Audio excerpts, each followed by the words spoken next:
Hello everyone, welcome back to my channel. কেমন আছো তোমরা সবাই? আজকে চলে আসলাম আরেকটি নতুন ব্লগ নিয়ে। আজকে ছিল নবান্ন, মানে এটা কিন্তু রবিবারের ব্লগ, আমার রবিবারে শ্যুট করা।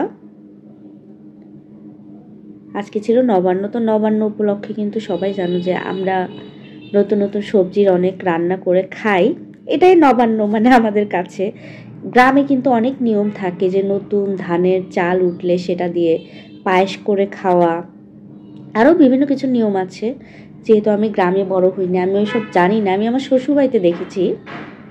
তো এখন যেহেতু আমি গ্রামে নেই, আর শহরে আমরা রান্না করে খাই নতুন নতুন সবজি, এগুলো আমরা রান্না করে খাই। যে নতুন নতুন আইটেম অনেক কিছু রান্না করব একসাথে, সবাই মিলে একসাথে খাবো, এটাই নবান্ন আমাদের কাছে। কিন্তু নবান্নর কিন্তু অনেক নিয়মকানুন আছে। সত্যি আমি ক্ষমা চাচ্ছি যে অত নিয়মকানুন সত্যি আমরা জানি না, মানে এই কারণে আসলে করাও হয় না। আর শহরের মধ্যে অত নিয়মকানুন করাও যায় না, যেহেতু ঢাকাতে কোথা থেকে কি আনবো বা কি করব আসলেই। তো নবান্ন আমাদের এইভাবেই কাটাচ্ছি এবার। এই যে দেখো, সকাল সকাল কিন্তু সবজিগুলো কেটে নেওয়া হয়েছে, এখন রান্না করা হচ্ছে। এই যে ফুলকপি, আগে তো আমরা শীতের কোনো সবজি খেতাম না নবান্ন ছাড়া। আগের সময়ে যখন আমি 8-9-এ পড়তাম, 2008-10-এর কথা বলছি, তখন কিন্তু আমরা সব নতুন সবজিগুলো নবান্ন রেখে দিতাম যে নবান্ন ছাড়া আমরা খাবো না। এখন কিন্তু সারা বছরই পাওয়া যায় টুকটাক করে সব কিছুই, ঢাকাতে তো আরও বেশি পাওয়া যায়। তো নতুন সবজির ওই যে একটা এক্সাইটমেন্ট যে আমরা নতুন রান্না করে খাবো, এরকম থাকে না, যেহেতু এখন সারা বছরই সব কিছু পাওয়া যায়। তো সব পুঁটি মাছও আমি ভেজে নিয়েছি। আর এই যে এখানে দেখো পুঁটি মাছ ভেজে নিচ্ছি। এইটা করব হচ্ছে আলু সিমের একটা ঝোল হবে, আর ফুলকপির একটা ঝোল করছি আজকে। এই যে ফুলকপিগুলো আগে আমি ভেজে নিয়েছি। ফুলকপিগুলো যেহেতু এক হাত দিয়ে শ্যুট করো, ট্রাইপডে হলে এত নড়া মানে এত নড়ে না কিন্তু ভিডিও করতে। যেহেতু এক হাতে ধরে আর এক হাত দিয়ে রান্না করা এইরকম হয় না সব সময়, তো একটু নড়ে যায়। তারপরে এই দেখো আর একটা কড়াইয়ে আবার দিয়েছি আলু, ওই কড়াইয়ে কপিগুলো ভেজে নিচ্ছি, আর এই কড়াইয়ে আলু দিয়েছি। যেহেতু রান্না অনেক দুপুর হয়ে যাচ্ছে, অনেক আইটেম রান্না করতে হবে। এটা আমি করব আর আমার মা করবে কিছু কিছু করে এরকম। আলুগুলো ভেজে নিচ্ছি। এই যে লবণ হলুদ দিয়ে দিলাম, এখন একটু নেড়ে চেড়ে নিব। আজকের ব্লগে শুধু রান্নাই দেখাবো, যেহেতু আজকে নবান্ন দিনে শুধু রান্নাই করা হয়েছে এরকম। এই যে তার ভেতরে একটু হালকা জল দিয়ে এটাকে আমি ঢেকে দিব সেদ্ধ হওয়ার জন্য।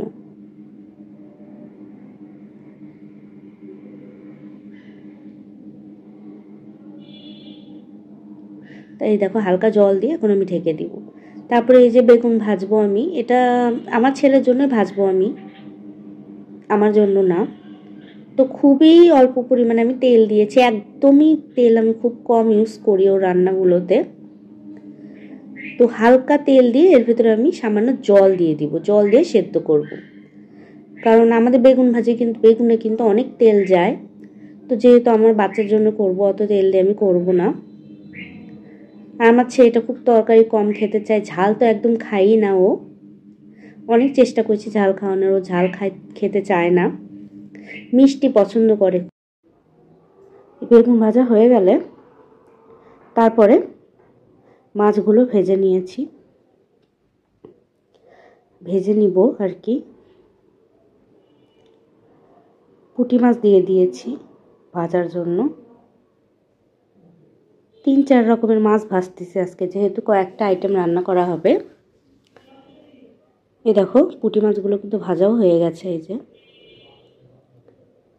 এর মধ্যে কিছু মাছ হচ্ছে ভাজার জন্য তুলে রাখবো, মানে ভাজা খাওয়ার জন্য, আর কিছু মাছ হচ্ছে তরকারির জন্য নিয়ে নিব। তরকারিতে দিয়ে দিব আলু সিম, যে ভাজি করছি আলু সিমের তরকারিতে রান্না করা হবে তার ভেতরে। তো মাছগুলোকে আগে ভেজে নিব। যখন ভয়েস ওভার দিতে নিই তখন মনে হয় যত রকম পৃথিবীর শব্দ আছে সবগুলোই হতে হবে, মানে এত বিরক্ত লাগে, এই জন্য ভয়েস ওভার দিতে ইচ্ছে করে না। এই দেখো আমার আলু কিন্তু ভাজা হয়ে গেছে, সেদ্ধ হয়ে গেছে আলুগুলো। তা আমি আরেকটু ভেজে নিচ্ছি। সেদ্ধ না হলে কিন্তু একদম ভালো লাগবে না। তো এই জন্য একটু ভালো করে সেদ্ধ করে নিয়ে হালকা ভেজে নিব আলুগুলো। এই দেখো আমি দেখছি যে সেদ্ধ হয়েছে কিনা। তো ঠিকঠাকভাবে সেদ্ধই হয়ে গেছে। এখন এর ভেতর আমি দিয়ে দিয়েছি মরিচের গুঁড়ো, দিয়ে আমি এগুলোকে আর একটু ভেজে নিব। ভেজে নিয়ে আমি এর ভেতরে ঝোল দিয়ে দিব। এই যে আরও একটু ঝোল দিয়ে দিব, কারণ এই অল্প ঝোল হবে না, একটু জাল দিতে হবে, কারণ এখনও ফুলকপি দেওয়া বাকি, মাছ দেওয়া বাকি। এই কারণে আমি এখানে আর একটু ঝোল অ্যাড করে দেব। দেখো আর একটু ঝোল দিয়ে দিয়েছি, এখন একটু জাল হোক। এই পাশে কিন্তু জলপাই কেটে নেওয়া হয়েছে জলপাই টক করার জন্য। এখন এগুলোকে সেদ্ধ করা হবে লবণ আর হলুদ দিয়ে। এই রান্নাটা তোমাদের আমি দেখাতে পারবো না, যেহেতু আমার মা রান্না করেছে, আর আমি তখন আমার বাচ্চাকে নিয়ে আসলে ওকে খাওয়াচ্ছিলাম মেবি। তারপরে এই যে দেখো শাক, এটা হচ্ছে পালং শাকের ঘন্ট হবে আজকে। তারপরে এই যে মাছগুলো ভেজে নেওয়া হয়েছে, বড় সরপুঁটি মাছ। আর এই যে ওর বেগুন ভেজেছি। এই দেখো তেল দেইনি, এই কারণে এরকম হয়েছে। তেল খুব সামান্য দিয়েছি শেষে একদম ওঠানোর সময়। এখন তরকারি ফুটে উঠলে তারপর কপি দিয়ে দিব, তারপরে আমি মাছগুলো দিয়ে দিব। তো ভাবলাম তোমাদেরকে দেখাই।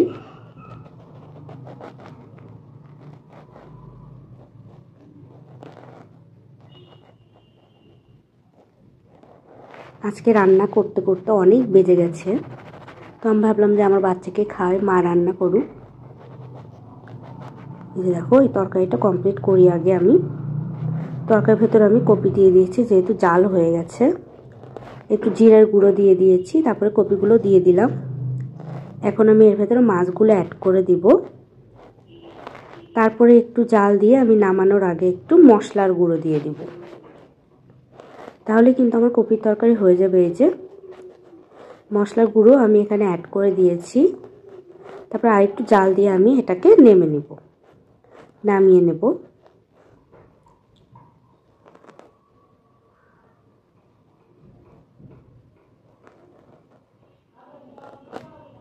এই যে আমার তরকারি কিন্তু হয়ে গেছে।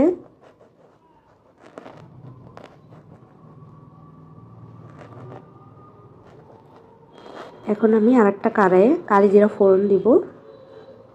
তারপর আমি আলু আর সিম যে আমি রান্না করব সেটা দিয়ে দিব। দিয়ে আমি একটু নাড়াচাড়া করব। নাড়াচাড়া করে এর ভেতরে আমি একটু লবণ দিয়ে দিব, স্বাদ অনুযায়ী হলুদ দিব আমি। তারপর একটু নেড়েচেড়ে হালকা জল দিব সেদ্ধ হওয়ার জন্য, কয়েকটা কাঁচামরিচ দিলাম। তারপরে এটাকে আমি ঢেকে দিব। তারপর আমি চলে যাব। এরপরে আমি আর শ্যুট করতে পারিনি। একবারে রান্না হওয়ার পর তোমাদেরকে আমি দেখাবো যে কী কী রান্না করলাম, কী কী রান্না মা করেছে। আর আমি তো আলু ফুলকপির তরকারি করেছি, এটাও করেছি অল্প। এই যে হালকা জল দিয়ে দিয়েছি।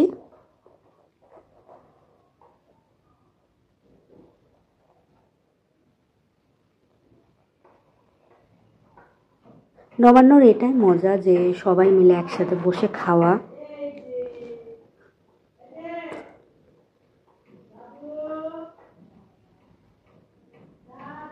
এই দেখো সবগুলো তরকারি হয়ে গেছে। এই দেখো ফুলকপির তরকারিগুলো হয়ে গেছে। এই যে আমি ভয়েস ওভার দিচ্ছি, আমার মা আমার বাচ্চার সাথে খেলছে আর চিৎকার করছে। মানে ও খুব দুষ্ট হয়েছে, যেহেতু এখন একটু বড় হয়েছে, 3 বছর হলো এবার। তো খুবই মানে দুরন্ত হয়েছে, ওর পিছে মানে সবসময় লেগেই থাকতে হয়, ওকে একটু খাওয়াচ্ছে, তো এই কারণে অনেক চিৎকার করছে আসলে। এই দেখো আজকে হচ্ছে আলু ফুলকপির তরকারি। এই যে লাউয়ের একটা নিরামিষ তরকারি, এই যে বড়া দিয়ে, মা আবার বড়াগুলো করে দিচ্ছে। আমি বলছি একটু দিয়ে দাও, আমি একটু ভিডিও করি। তারপরে এই যে ছোটো মাছ দিয়ে আলু বেগুনের একটা তরকারি, পালং শাকের ঘন্ট, তারপরে আলু সিম দিয়ে একটা তরকারি হয়েছে রায়াক মাছ দিয়ে। বা বাটা মাছ তোমরা বলতে পারো। আর যে ফুলকপির তরকারি সরপুঁটি মাছ দিয়ে হয়েছে, এগুলো হয়েছে। আর হয়েছে জলপাইয়ের টক। আর এই যে পায়েস করতে হয়, তো পায়েসের আসলে দুধ ছিল না আমাদের কাছে, কিনেও আনতে পারতাম, কেনা দুধে ওইভাবে ভালো লাগে না, তো যাওয়াই হয়নি। আর আমার হাজব্যান্ড নেই, এ কারণে আসলে বেশি আইটেম করতেও পারছিলাম না, আবার না করলেও ভালো লাগছিল না, যেহেতু আমার ছেলেটা আছে। এটা হচ্ছে জলপাইয়ের টক, তো এই জন্যই আর কি। এখন আমরা আসলে, আর এই যে শেষে দেখো ইলিশ মাছ ভাজা। ইলিশ মাছটা মোটামুটি ছিল, অতটা ভালোও ছিল না, অতটা খারাপও ছিল না বলা যায়। এই যে দেখো, এখন সব কিছু রান্না হয়ে গেলে আমরা যে ওই ঘরে খাবো, তো সেখানেই আমরা সব কিছু তরকারি এনে দিয়েছি, সাজিয়ে এনেছি। এখন একটু বাটিতে বেড়ে দিব, আমার বাবা যেহেতু আছে। এবার আমার হাজব্যান্ডকে খুব মিস করেছি, কারণ সে গতবারও ছিল আমার সাথে এই দিনে, তো এবার আর নেই, এবার বগুড়ায় আছে। তো আমার শ্বশুরবাড়িতে ওরা করবে সবাই, আমাদের বাড়িতে সবাই একসাথেই করছে নবান্ন, জাস্ট আমি নেই, আমার ছেলে নেই। মন খারাপই হচ্ছিল যে এই দিনে সবসময় একসাথে থাকা হয়। এ দেখো, আমার বাবাকে দিয়ে দিয়েছি থাল সাজিয়ে। একটা তো হচ্ছে নিরামিষ লাউয়ের তরকারি, এত যে মাছ বেড়েছে মানে কোনো কিছু করা যায় না। আলু ফুলকপির তরকারি, রায়াক মাছ দিয়ে একটা হচ্ছে আলু সিমের তরকারি, জলপাইয়ের টক, আর ছোটো মাছের তরকারি, ইলিশ মাছ ভাজি, বাটা মাছ ভাজি, আর হচ্ছে পালং শাকের ঘন্ট। তা আজকের মতো এ পর্যন্তই। তোমরা জানিও তোমাদের নবান্ন কেমন কাটলো, এবং তোমরা নবান্ন করো কি না। সবাই নবান্ন করে না, অনেকে করে অনেকে করে না।